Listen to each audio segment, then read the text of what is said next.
Welcome to learner B. I am Shivani Chauhan. ये question paper है class 9th Hindi KVS का session ending exam का। ये वैभव चौहान ने शेयर किया है हमारे ग्रुप पे। ग्रुप का लिंक आप लोगों को डिस्क्रिप्शन बॉक्स में मिल जाएगा। आप भी वहाँ पर जाकर के पीडीएफ देख सकते हैं, और अगर आप शेयर करना चाहें एग्ज़ाम पेपर्स तो शेयर कर सकते हैं ताकि बाकी बच्चों की भी हेल्प हो सके।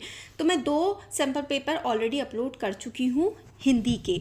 तो अब हम ये क्वेश्चन पेपर ना पूरा का पूरा देख लेते हैं।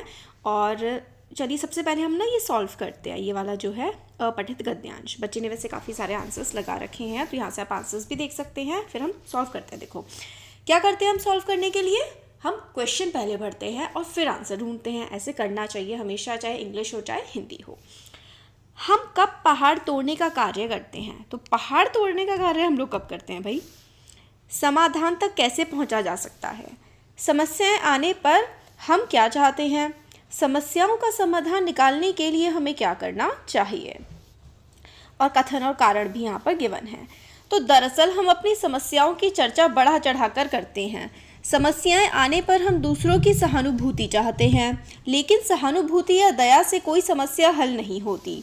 हम मुश्किलों का रोना रोते हैं, लेकिन कभी समाधान के बारे में नहीं सोचते। हम हथियार डालते हुए यह मान लेते हैं कि जैसे बड़ी भारी मुसीबत आ गई हो। दिन रात इसी मुसीबत के बारे में सोचते रहते हैं। समस्या दिलो दिमाग में पूरी तरह छा जाती है। इस पूरी प्रक्रिया में स्वयं द्वारा किए गए कार्यों का मूल्यांकन करना भूल जाते हैं। यदि हम ऐसा करें तो हो सकता है कि ऐसी स्थिति से बाहर निकलने में मदद मिल जाए। परिस्थितियों का ठीक मूल्यांकन करके आप आसानी से समाधान तक पहुंच सकते हैं। किसी भी समस्या का हल उसकी जड़ में होता है। यदि आप गलत नहीं है तो हताशा से उबरने के लिए साहस से काम लीजिए। इसलिए सफलता की सड़क पर चलने के दौरान केवल एक पत्थर का टुकड़ा उठाकर नहीं फेंकते, बल्कि एक तरह से पहाड़ तोड़ने का काम करते हैं। तो हम पहाड़ तोड़ने का कार्य करते हैं कब? मुश्किल सफ़र पर चलते हुए, सफलता की राह पर चलते हुए, ठीक है, और असफलता की सड़क पर चलते हुए। तो इसमें 1 और 2 और 3 तीनों ही हमारे ठीक निकल के आ रहे हैं। समाधान तक कैसे पहुंचा जा सकता है? परिस्थितियों का ठीक मूल्यांकन करके। बिल्कुल सही, थर्ड ऑप्शन। समस्याएं आने पर हम क्या चाहते हैं? दूसरों की सहानुभूति हम लोग चाहते हैं। समस्याओं का समाधान निकालने के लिए हमें क्या करना चाहिए? परिस्थितियों का ठीक मूल्यांकन करना चाहिए। किसी भी समस्या का हल उसकी जड़ में ही होता है। कारण, ये कथन है। कारण क्या है? हमें स्वयं ही या किसी समझदार की मदद से समस्या के मूल कारण का पता कर हल ढूंढना चाहिए। हाँ, तो भाई किसी भी समस्या का हल उसकी जड़ में ही होता है। तो हमें स्वयं ही किसी समझदार की मदद से समस्या के मूल कारण का पता कर हल ढूंढना चाहिए। तो सही दोनों गलत, ये वाला तो ऑप्शन गलत हो जाएगा। सही और कारण की सही व्याख्या करता है, ये थर्ड वाला ऑप्शन इसका बेस्ट रहेगा।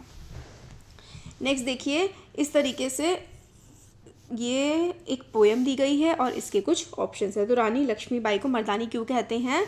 क्योंकि यह लघु समाधि है झांसी की रानी की, अंतिम लीलास्थली है लक्ष्मी मर्दानी की। यहीं कहीं पर बिखर गई वह भग्न विजय माला सी, उसके फूल यहाँ संचित है यह स्मृतिशाला सी। तो उनको हम लोग मर्दानी क्यों कहते हैं? क्योंकि मर्दों के समान उन्होंने लड़ाई करी थी। ये बात बिल्कुल ठीक है। युद्ध करने वालों को मर्द कहा जाता है और वीरों के लिए मर्दानी शब्द का प्रयोग होता है। तो ये लक्ष्मीबाई उस समय मर्दों के समान लड़ी थी, ये इसका बेस्ट ऑप्शन रहेगा। रानी की समाधि अब रानी से अधिक प्यारी क्यों है? तो देखो यहाँ से ना आप, ये रानी लक्ष्मीबाई की जो पोएम है उन पर लिखी गई है, ये उससे हमें क्वेश्चन आंसर्स को ढूंढना है, मतलब क्वेश्चन दिए हैं, आंसर्स देखने हैं। तो आप लोग ये कर सकते हैं और इस टाइप के क्वेश्चंस आते हैं। अब एक और अथवा में भी पोएम दी गई है, उसके क्वेश्चंस हैं। क्योंकि हम 2 सैम्पल पेपर ऑलरेडी सॉल्व कर चुके हैं, तो इसलिए मैं आपको सिर्फ क्वेश्चंस दिखा रही हूँ और आंसर फिर आप इसके निकाल सकते हैं। आप लोग बोलेंगे तो सॉल्व भी कर देंगे। फ़िलहाल आप ये देख लीजिए। अब ये तो सारे के सारे कविता से रिलेटेड हो गए। अब हम लोगों को देखना है कि ग्रामर वाला जो पार्ट है, व्याकरण वाला। निम्नलिखित में किन्हीं 4 उपसर्ग प्रत्यय संबंधी प्रश्नों के लिए उचित विकल्प का चयन कीजिए। तो आमरण में मूल शब्द क्या है? फिर अभिशाप में कौन सा उपसर्ग विसर्ग है? तो यानी कि प्रत्यय और उपसर्ग आपके एग्जाम में आते हैं। गर्वीला का प्रत्यय, प्रतिदिन का जो है उपसर्ग, वैज्ञानिक का प्रत्यय, और कामना को पूरी करने वाली धेनु, कामधेनु विग्रह कौन सी है? तो ये आपको समास जो है वो आएगा। पंचवटी में कौन सा समास है? अव्ययी भाव। और महान है जो आत्मा, इसमें कौन सा विग्रह है? फिर इसके बाद हमें समास को ही मैच करना है।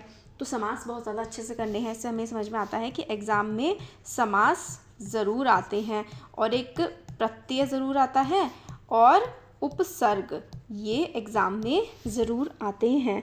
और फिर उसके बाद कौन सा है भाई? विधानवाचक है, किस प्रकार का ये वाक्य है वो बताना है। प्रश्नवाचक है या आज्ञावाचक है या विस्मयवाचक है ना, ये वाला भी ज़रूर आता है। ये हम लोगों को देख लेना है।